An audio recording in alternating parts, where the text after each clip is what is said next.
오늘 말씀 제목 고통의 근원입니다.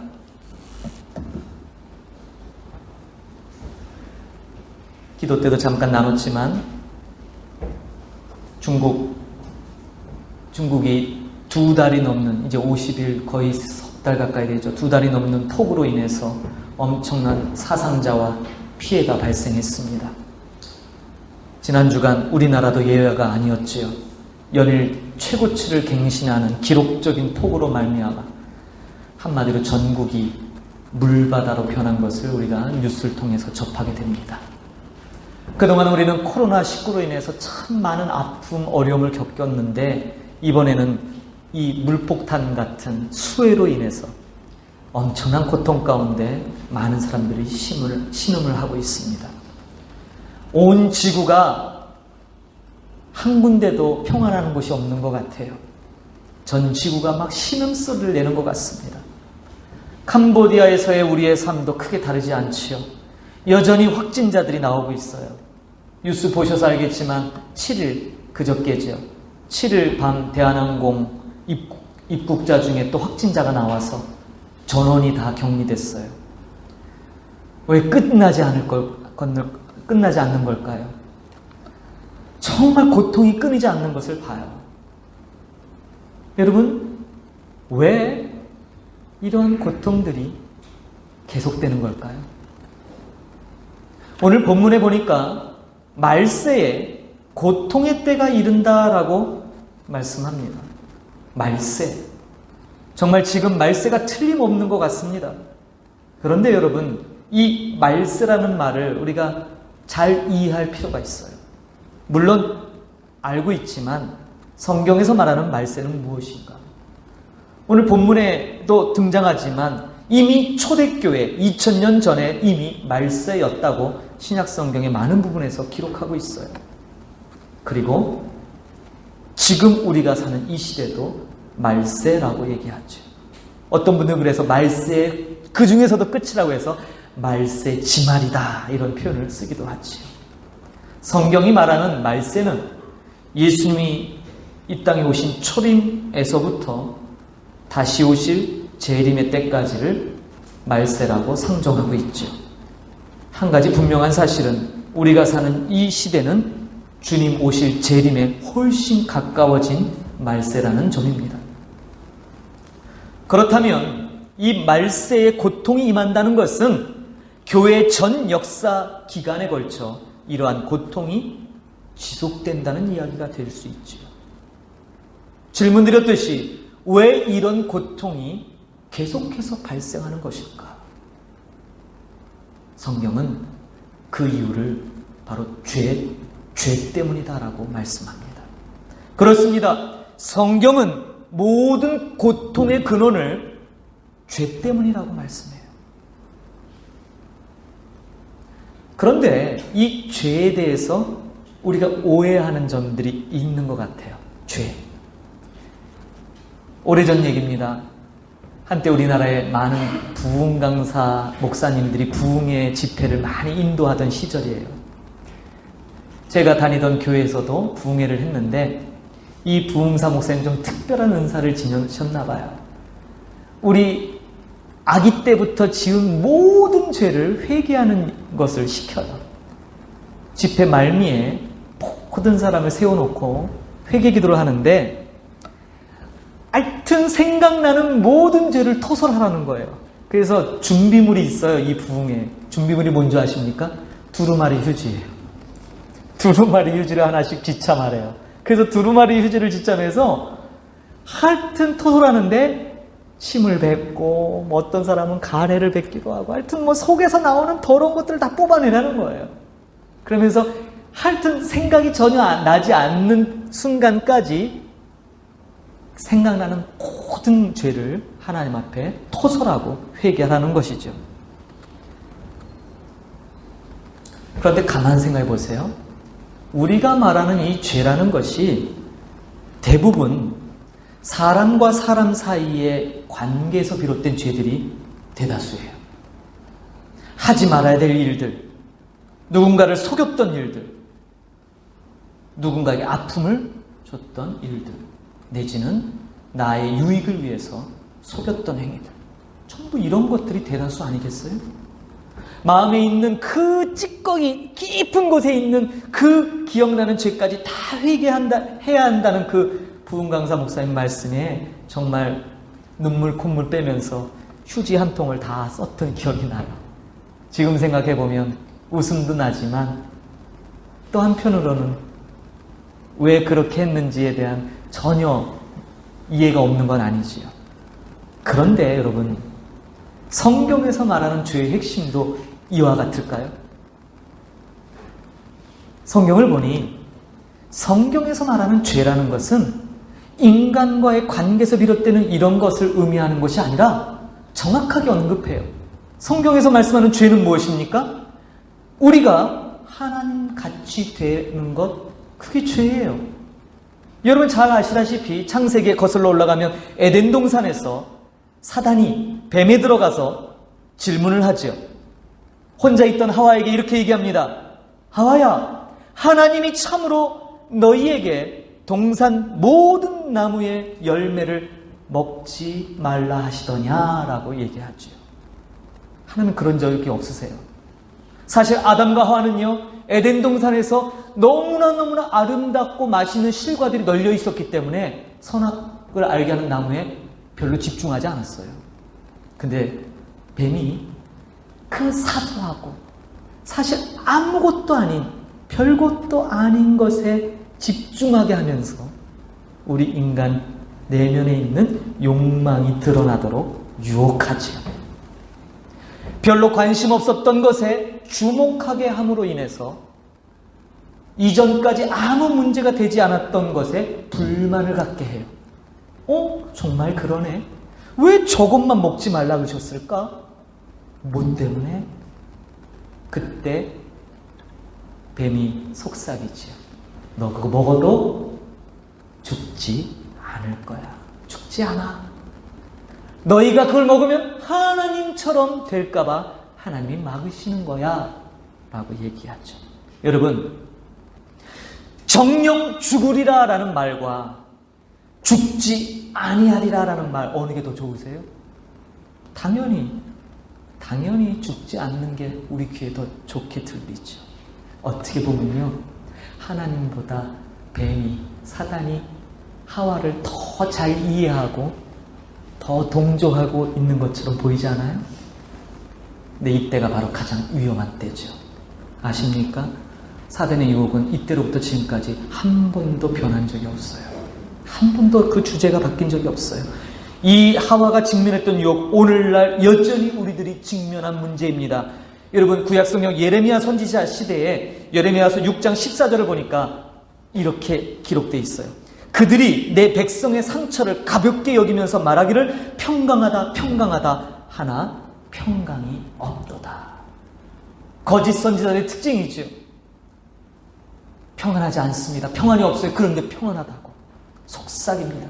하나님의 말씀은 반전을 일으켜요.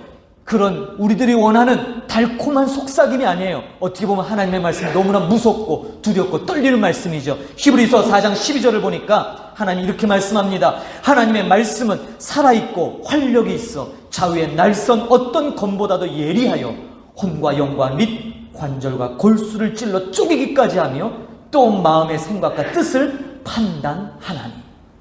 아멘. 하나님의 말씀이 선포되어지는 그 결과 우리 안에 죄밖에 없다는 사실이 드러납니다. 여러분, 죄인 때문에 깨달음 없이 위로만 찾고 계신 건 아닐까요? 혹시 여러분들이 오늘 이 예배를 통해서 그저 죄인 때문에 깨달음 그런 거 좀 집어치우고 그저 그냥 하나님 앞에 말씀에 위로받고 안위 받으려고 오셨다면 교회 오지 마셔야 돼요.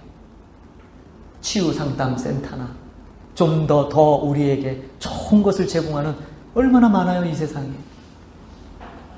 여러분, 하나님같이 된다라는 것, 이 말은 곧 하나님 필요 없다라는 말이죠. 내가 곧 모든 것의 주인이라는 사실을 표방하는 거예요. 여러분, 인본주의라는 말이 있죠. 인본주의. 사람이 근본이다. 사람이 가장 중요하다라는 말이죠. 그러나 성경은 신본주의를 가르치죠. 사람이 아닌 하나님 중심이라고 말씀합니다.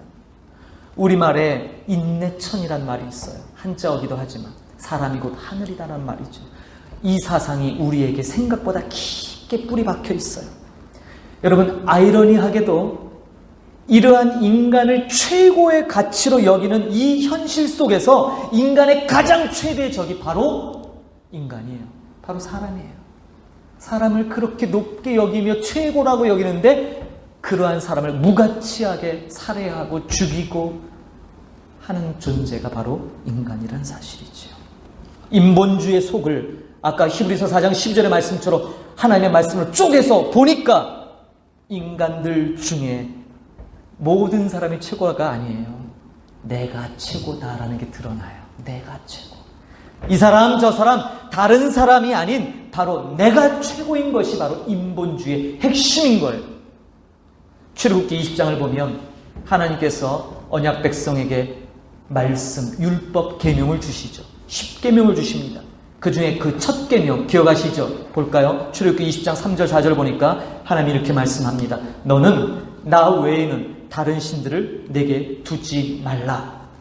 너를 위하여 새긴 우상을 만들지 말고 또 위로 하늘에 있는 것이나 아래로 땅에 있는 것이나 땅 아래 물속에 있는 것에 어떤 형상도 만들지 말며. 이 첫 번째 계명입니다. 근데 보십시오. 이 우상이 누구를 위해서? 너를 위하여. 자기를 최우선시 여기는 것이 바로 우상이라는 거예요. 오늘 본문 디모데후서 3장 1절에서 5절은 하나님보다 자기를 더 사랑하는 자들의 모습을 역력하게 보여주는 본문입니다. 여러분, 오늘 같이 읽으셨는데 이 말씀에 자유로우신 분 계세요? 오늘 본문은 말씀합니다. 이렇게 우상화하는, 자기가 최고로 여기는 그런 우상하는 모든 사람들에게서 돌아서라, 즉 멀리하라고 엄하게 경고하고 계세요. 멀리하라고. 그런데 문제는 우리가 바로 이런 사람일 수 있다는 사실이죠. 이게 두려운 현실이에요. 본문에서 말씀하는 것처럼 이러한 모든 현상에서 자유로운 사람은 아마도 아무도 없을 거예요. 그렇다면 이런 죄의 강력한 영향으로 말미암는 이 고통으로부터 벗어날 길은 없는 것일까요? 결론적으로 말씀드리자면 우리는 하나님께로 다시 돌아가야 됩니다. 하나님께로 돌아가는 것만이 이 고통을 해결하는 유일한 길이지요. 요즘 토요일마다 절기를 공부하고 있습니다. 절기를 하면서 제사에 쓰이는 이 제물에 관련된 것도 이제 잠깐 같이 공부를 해요. 제물을 끌고 온 헌제자, 다시 말해서 이제 제사를 드리는 당사자가 제물에 직접 두 손을 올려서 안수합니다. 구약의 안수법은 두 손을 포개서 내리 누르는 겁니다. 짐승의 머리 위에. 여러분, 이 스미카라고 하는 이 안수, 이 전가의식이잖아요. 여러분 아시다시피 뭐예요? 나의 그 헌제자, 제물을 갖고 온 사람이 죄를 짐승에게 옮기는 거예요. 그런데 여러분, 우리는 이 짐승에게 안수할 때 우리의 죄만 옮겨진다고 생각해요. 그러나 여러분, 한 가지 중요한 것이 같이 따라가요. 뭐죠? 죄가 옮겨갈 때 하나님의 진노가 따라갑니다. 하나님의 진노가. 죄는 반드시 하나님의 어미하신 진노가 뒤따라요. 이건 누구도 피할 수 없어요. 그래서 죄가 옮겨가면 그에 따른 하나님의 진노도 그 재물에게 임하는 겁니다. 이렇게 전가의식을 통해 우리가 짐승에게 우리의 죄를 덮어씌우는 거예요. 근데 여러분, 우리의 죄에 하나님의 진노만 가고 아무것도 일어나지 않을까요? 제사법의 가장 중요한 원리 가운데 하나가 여기에 숨겨져 있어요. 짐승에게서 우리에게 오는 것도 있어요. 뭘까요? 제물의 조건. 하나님이 하나님께 제사를 드리는 제물의 조건 중에 가장 우선시하는 중요한 원리가 하나 있죠. 그게 뭘까요? 바로 흠 없는 것이에요. 흠이 없는 것. 바로 짐승에게 안수함으로 우리 죄가 옮겨질 때 하나님의 진노도 따라가지만 반대로 짐승의 흠 없음이 우리에게 주어지는 거예요. 하나님은 그 제물을 받으심으로 인해서 우리를 흠 없다 간주해 주세요. 이 단어가 중요해요. 간주해 주시는 거예요. 여겨주시는 거예요. 진짜로 흠이 없는 게 아니라. 그러므로 안수함으로 죄를 옮기고 그 제물을 번제로 하나님께 제사드리면 일시적이지만 우리는 하나님 앞에 흠 없는 자로 간주되는 것입니다. 여러분, 유대인들의 그 제사법을 포함하고 있는 미슈나에 보면 이 제물의 흠 없는 조건이 몇 가지인 줄 아세요? 무려 73가지예요. 73가지의 항목에 합격해야 흠 없는 제물이 돼요. 하나님이 얼마나 중요시하는 원리가. 그러면 하나님께서 흠 없는 그 좋은 양 태워서 그 냄새 맡으려고요? 아니지요. 목적은 뭐예요? 우리들, 저와 여러분을 그렇게 여겨주시려고. 여러분, 예수 그리스도의 사역을 한번 돌아보십시오. 예수님은 그 흠없는 제물로서 완전한 제사를 이루어 주셨습니다. 할렐루야. 히브리서 4장 15절을 보겠습니다.